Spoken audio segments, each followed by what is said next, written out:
अस्सलाम वालेकुम रहमतुल्लाहि व बरकातहू। दोस्तों, अगर हज 2027 के लिए आपका सिलेक्शन हो गया है, सिलेक्शन लिस्ट में आपका नाम आ गया है, तो ये वीडियो आपके लिए बहुत इंपॉर्टेंट होने वाली है, क्योंकि जो फर्स्ट इंस्टॉलमेंट की आखिरी डेट है, डेडलाइन है 10 अगस्त 2026 है, वो बहुत ही नज़दीक आ चुकी है। तो आज की वीडियो में आपको बताने वाला हूँ कि पेमेंट कब तक करनी है, पेमेंट डिले करने से क्या हो सकता है, कैश पेमेंट कब और कैसे करें, अगर फुल पेमेंट का इंतजाम नहीं है तो क्या करना चाहिए, पेमेंट स्लिप अभी आपको हज कमेटी को भेजना है या नहीं भेजना है, मेडिकल फिटनेस सर्टिफिकेट अभी आपको बनवाना है या नहीं बनवाना है, और पेमेंट डेडलाइन के बाद वेटिंग लिस्ट कब तक आ सकती है, पेमेंट की डेट बढ़ेगी या नहीं बढ़ेगी। तो वीडियो का आखिर देखिए, इंशाल्लाह आपको फायदा हो। तो सबसे पहले हम लोग बात करते हैं पेमेंट की डेडलाइन के, यानी जो लास्ट डेट है वो है 10 अगस्त 2026। तो मेरी सलाह है कि आप लास्ट मोमेंट का बिल्कुल इंतजार ना करें, जितना जल्दी हो सके पेमेंट 10 अगस्त से पहले ही कर दें। और अगर किसी वजह से लास्ट डे पेमेंट कर रहे हैं तो ये बात आपको बहुत ध्यान रखना है कि पेमेंट 10 अगस्त 2026 को रात को 11:59 तक कंप्लीट हो जानी चाहिए, क्योंकि उसके बाद जो है कि 11 तारीख की डेट आ जाएगी और फिर सिस्टम जो है कि पेमेंट एक्सेप्ट नहीं करेगा। और सबसे बड़ी बात यह है कि जो 11:59 वाला जो पेमेंट का टाइम लाइन है वो सिर्फ ऑनलाइन पेमेंट किया जा सकता है। अगर आपको ऑफलाइन पेमेंट करना है, यानी स्टेट बैंक ऑफ इंडिया या यूनियन बैंक ऑफ इंडिया के ब्रांचेज में जाके कैश जमा करना है, तो वो तो आपको 5 बजे से पहले ही जमा करना पड़ेगा, और बैंक का हॉलीडे भी नहीं होना चाहिए। जैसे कि सैटरडे और संडे को बैंक का हॉलीडे है, तो आपको मंडे का एक दिन मिलता है पेमेंट के लिए। अगर उस दिन कोई छुट्टी नहीं है तो ध्यान रखें, तो उस दिन आप जो है कि जो ऑफलाइन पेमेंट है, कैश पेमेंट है, ज़रूर से ज़रूर 5 बजे से पहले कर दें, यानी बैंक का जो क्लोजिंग टाइम है उससे पहले आप कर दें। दोस्तों, हम लोग बात करते हैं कि क्या ये जो पेमेंट की डेट है 10 अगस्त 2026 वो एक्सटेंड होने वाली है, बढ़ने वाली है। तो बहुत सारे हाजी सोचते हैं कि पिछले सालों में जैसा होता आया है कि हर साल जो है कि पेमेंट की डेट एक्सटेंड होती है, तो इस बार भी इंशाल्लाह एक्सटेंड हो जाएगा। फिलहाल जो भी हाजी सिलेक्ट हुए हैं उनको ये ध्यान देना, ये मान कर चलना है कि 10 अगस्त 2026 के आगे डेट नहीं बढ़ेगी, क्योंकि हज कमेटी ऑफ इंडिया ने कई बार स्ट्रिक्टली इसके बारे में बोला हुआ है। तो आपको पेमेंट करना है, हज पे जाना है, तो आप पेमेंट जरूर 10 अगस्त 2026 तक कर दें।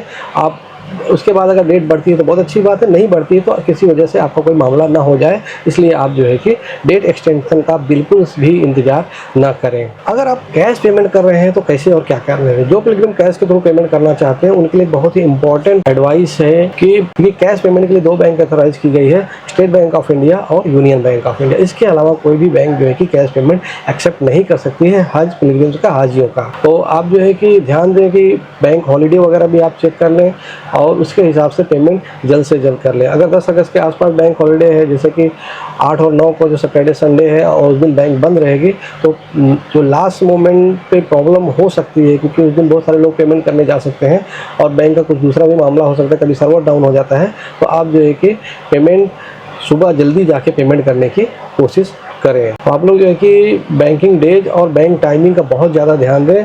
जो ये बात बताई गई है कि 10 अगस्त 2026 को रात के 11:59 तक पेमेंट कर सकते हैं, तो ऑनलाइन वाले कर सकते हैं। ऑफलाइन वाले जो कैश जमा कर रहे हैं उनको 5 बजे या जो है कि बैंक का जो क्लोजिंग टाइम होता है उससे पहले ही जमा करना पड़ेगा, अदरवाइज उनका काम नहीं होगा। तो पेमेंट आप टाइम पे करें, लास्ट डेट के भरोसे न बैठे। एक बड़ा मसला ये है कि बहुत सारे हाजियों का सवाल आ रहा है कि हमारे पास अभी पेमेंट का अरेंजमेंट नहीं है, तो क्या डेट बढ़ेगी या हम लोग क्या कर सकते हैं।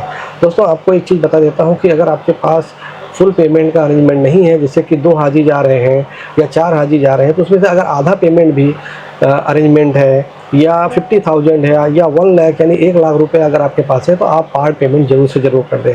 और पार्ट पेमेंट करने का सबसे अच्छा तरीका जो है वो ऑनलाइन पेमेंट है, क्योंकि ऑनलाइन में पार्ट पेमेंट की सुविधा है। ऑफलाइन में यानी जो बैंक में कैश जमा करते हैं वहाँ पे बैंक के कभी कभी जो है कि पार्ट पेमेंट एक्सेप्ट नहीं करती हैं। उनका कहना होता है कि कवर में जितने लोग हैं वो सबका पेमेंट एक साथ ही जमा करना पड़ेगा। तो आप जो है कि ऑनलाइन अगर आपके पास कोई व्यवस्था नहीं है और इस तरह से आप परेशानी में हैं, पेमेंट का अरेंजमेंट पूरा अभी नहीं है लेकिन हज पे आप जाना चाहते हैं, तो आप किसी ऑनलाइन पेमेंट करने वाले यार दोस्त या कहीं जो ऑनलाइन सर्विस सेंटर्स वगैरह होते हैं वहाँ से जो है कि आप देखिए पार्ट पेमेंट जाके ज़रूर से ज़रूर कर दें और उसकी रिसीप्ट संभाल के रख लें। और एक लेटर आप स्टेट हज कमेटी, अपनी स्टेट हज कमेटी और हज कमेटी ऑफ इंडिया को ज़रूर भेज दें कि हमारे पास इस तरह से प्रॉब्लम है, लेकिन हमको हमारा सिलेक्शन हुआ, ये कवर नंबर है, हमको हज पे जाना है और हम जो है कि इंशाल्लाह ये तारीख तक पेमेंट ज़रूर से ज़रूर अरेंज कर लेंगे, जमा कर देंगे। तो आप जो है कि पार्ट पेमेंट जमा करें और ये लेटर दें, तो इंशाल्लाह आपको मोहलत हो सकती है, मिल सकती है। ये एक ट्रिक है, ये एक जो है कि हैक है, आपको बता रहा हूँ कि आपकी सीट रोकने के लिए। अगर आपने कुछ भी पेमेंट नहीं किया कि हमारे पास आधा पेमेंट अरेंजमेंट है या थोड़ा पेमेंट अरेंजमेंट है, तो आपकी सीट चली जाएगी। इसलिए आप जो है कि पेमेंट थोड़ा बहुत पेमेंट करके अपनी सीट को रोक लें। इंशाल्लाह सीट रुक जाएगी, क्योंकि थोड़ा पेमेंट करने के बाद हज कमेटी कंसीडर करती है। ये पक्की बात नहीं है, लेकिन कई बार ऐसा देखा गया है कि थोड़ा पेमेंट करने पे हाजियों का कैंसिलेशन नहीं हुआ है, उनको मोहलत मिल गई है। तो आप लेटर भी ज़रूर दें और पार्ट पेमेंट जरूर से ज़रूर करें। अब दोस्तों याद रखें कि जो पेमेंट आपको करना है सिर्फ और सिर्फ अथराइज चैनल से करें, जिसमें सबसे बढ़िया है हज कमेटी ऑफ इंडिया की वेबसाइट, जहां से आप ऑनलाइन पेमेंट कर सकते हैं। हज सुविधा ऐप, वहां से भी आप ऑनलाइन पेमेंट कर सकते हैं। और यूनियन बैंक ऑफ इंडिया और स्टेट बैंक ऑफ इंडिया की ब्रांचेज, जहां पे आप कैश जमा कर सकते हैं।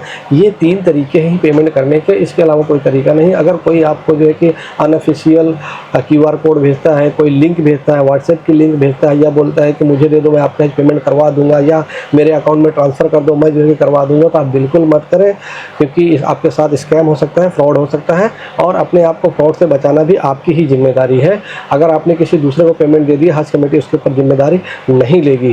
तो आप अपना पैसा बचा के रखें, और जो है कि सेफ जो चैनल्स हैं, यानी जो मैंने आपको 3 तरीके बताए, हज कमेटी ऑफ इंडिया की वेबसाइट, हज सुविधा ऐप, और जो है कि यूनियन बैंक ऑफ इंडिया या स्टेट बैंक ऑफ इंडिया की शाखाओं में, ब्रांचेज में कैश जमा करना, इस तरीके से आप पेमेंट करें। दूसरा किसी तरीके से आप बिल्कुल पेमेंट ना करें। अगला जो पॉइंट है, अगला जो सवाल है हाजियों का, वो ये है इस बार, क्योंकि हर बार जो होता है था कि पेमेंट करने के बाद पेमेंट स्लिप जो है कि या तो ऑनलाइन अपलोड करनी होती थी या स्टेट हज कमेटी में पहुँचानी होती थी। लेकिन इस बार का जो सर्कुलर नंबर 4 आया था, उसमें हज कमेटी ने बिल्कुल भी अभी इसके बारे में नहीं बताया है कि आप इसको अपलोड करना है या जमा करना है या क्या डॉक्यूमेंट देने हैं। तो अभी आपको जो है कि अपनी पेमेंट स्लिप जो भी आपने बैंक में जमा कराया कैश तो, या फिर ऑनलाइन पेमेंट किया तो जो डाउनलोड हुई है स्लिप रिसिप्ट, वो आपको संभाल के रखना है। जब भी हज कमेटी इसके लिए कोई सर्कुलर वगैरह लाएगी और उसमें बताएगी कि कब कैसे अपलोड करना है या जमा करना है, तब आपको जमा करना है। अभी आपको संभाल के रखना है, पैनिक नहीं करना है, इसको किसी को देना नहीं है, कहीं अभी पहुँचाना नहीं है। अगला जो सवाल है हाजियों का, वो ये है कि क्या medical certificate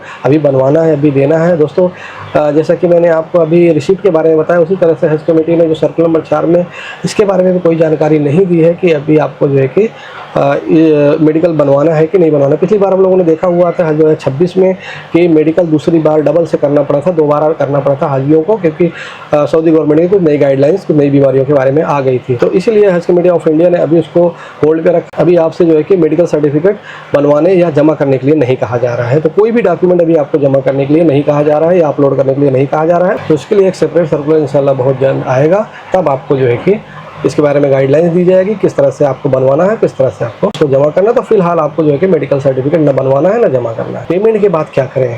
payment successful complete होने के बाद आपको कुछ चीज़ों का ध्यान देना है, जैसे कि पेमेंट कंफर्मेशन चेक कर लें कि आपके अकाउंट में हज कमेटी की साइट पे दिखा रहा है आपका बैलेंस क्लियर हुआ कि नहीं हुआ। रिसीट पेमेंट स्लिप आपको डाउनलोड करके संभाल के रखना है, अपना कवर नंबर नोट करके रखना है। हज सुविधा ऐप में जो है कि वहाँ पे चेक कर लें कि आपका पेमेंट जो है कि कंप्लीट दिखा रहा है कि नहीं, बैलेंस क्लियर हुआ है कि नहीं। अपने रजिस्टर मोबाइल में आपको जो है कि SMS चेक कर लेना है कि आपका पेमेंट का कंफर्मेशन आ गया कि नहीं बैंक वगैरह से। और हज कमेटी ऑफ इंडिया के ऑफिशियल वेबसाइट जैसे मैंने आपको बताया, वहाँ पे जो है कि आप चेक कर लें, और वहाँ से जो नए अपडेट्स आते हैं आगे के लिए उसको भी फॉलो करते रहें। सबसे इंपॉर्टेंट चीज़ क्या है कि किसी अननोन पर्सन को व्हाट्सएप मैसेज या फ़ोन कॉल पर भरोसा बिल्कुल ना करें। ये फ्रॉड हो सकता है, स्कैम हो सकता है, इसलिए आप अपने आपको बचा कर रहें इन सब चीज़ों से, और जो है कि जो ऑफिशियल चैनल्स है उसके ज़रिए ही काम करें। अब बात करते हैं सबसे ज़्यादा पूछे जाने वाले सवाल के बारे में, यानी कि फर्स्ट वेटिंग लिस्ट, पहली वेटिंग लिस्ट कब आएगी। तो दोस्तों जो वेटिंग लिस्ट होती है वो जब सिलेक्टेड पिलग्रिम्स किसी वजह से अपनी सीट छोड़ते हैं, पेमेंट नहीं कर पाते हैं, डॉक्यूमेंट सही नहीं होता है, या किसी और मजबूरी की वजह से सीट छोड़ते हैं, कैंसिल करते हैं, तो वो जो सीट खाली होती है उसके सामने वेटिंग लिस्ट वालों को जो सीरियल नंबर दिया गया है उसी सीरियल नंबर से उनका सिलेक्शन होता है। तो जैसा कि आप सभी जानते हैं कि अभी पेमेंट की डेडलाइन है 10 अगस्त 2026। तो 10 अगस्त 2026 तक तो किसी ने सीट छोड़ा, कैंसिल किया, इसकी जानकारी नहीं मिलेगी। जब ये डेडलाइन कंप्लीट हो जाएगी तभी ये पता चलेगा कि कितने लोगों ने पेमेंट नहीं किया, किनका कैंसिल होने वाला है। फिर उसी जो कैंसिलेशन होगी उन्हीं लोगों में से जो आगे के हाजियों को वेटिंग लिस्ट अगस्त वालों को वेटिंग बनाई जाएगी, उनको जो है कि सेलेक्ट किया जाएगा। तो अभी 10 अगस्त तक तो आपकी वेटिंग लिस्ट नहीं आ सकती है। 10 अगस्त की डेडलाइन अगर आगे नहीं बढ़ती है, पेमेंट का डेट आगे एक्सटेंड नहीं होता है, तो 10 से 15 अगस्त के बीच में इंशाअल्लाह वेटिंग लिस्ट आ सकती है। या तो अगर डेट आगे बढ़ेगा तो वो डेट के बाद फिर से 1 हफ्ता 10 दिन जा सकता है। तो अभी आपको जो है कि इंतजार करना है, दुआ वगैरह करते रहना है। अभी सर्कुलर वगैरह हज कमेटी के आ रहे हैं, उस पर ध्यान देना है, अपनी तैयारी करना है इसके लिए। अल्लाह ताला से मनाते रहे, इंशाअल्लाह आपका भी सिलेक्शन हो जाएगा। दोस्तों, हज ज़िंदगी का बहुत बड़ा सफ़र है। सिलेक्टेड होने की खुशी में सबसे पहला काम है पेमेंट और डॉक्यूमेंटेशन के मामले में कोई भी मिस्टेक नहीं होनी चाहिए आपसे। एक छोटी सी लापरवाही की वजह से आपकी जो मौका है वो छूट सकता है, कैंसिलेशन वगैरह हो सकता है, जिससे कि आपकी हज की सीट जा सकती है। डेडलाइन का वेट बिल्कुल मत कीजिए, अपनी पेमेंट टाइम से पहले कंप्लीट कर लीजिए, डॉक्यूमेंट्स वगैरह रेडी रखिए। और जो पिलग्रिम वेटिंग लिस्ट में है वो भी 10 अगस्त के बाद ऑफिशियल अपडेट्स पर नज़र रखें, क्योंकि उसके बाद कभी भी वेटिंग लिस्ट इंशाअल्लाह आ सकती है। किसी भी नए circular, waiting list, payment, medical, visa या हज 2027 के अपडेट के लिए हज कमेटी की जो वेबसाइट है, सुविधा ऐप है, उसको फॉलो करें। वहाँ से इंशाल्लाह आपको जानकारी मिल जाएगी। इसके अलावा हमारे चैनल से भी आपको इंशाल्लाह टाइम टू टाइम सारी जानकारियाँ दी जाती हैं। तो दोस्तों, ये थी वीडियो आज की हज 2027 के फर्स्ट इंस्टॉलमेंट के पेमेंट के बारे में, डेडलाइन के बारे में, वेटिंग लिस्ट के बारे में, पेमेंट कैसे करना है उसके बारे में। उम्मीद करते हैं वीडियो आपको पसंद आएगी। वीडियो को लाइक करें, शेयर करें, अपनी राय कमेंट में देना बिल्कुल ना भूलें। हमारे व्हाट्सएप ग्रुप ज्वाइन कर लें, जिसमें आपके सवालों के जवाब दिए जाते हैं। वीडियो बस इतना ही, अपना ख्याल रखिएगा। मिलते हैं अगली वीडियो में। अस्सलाम वालेकुम।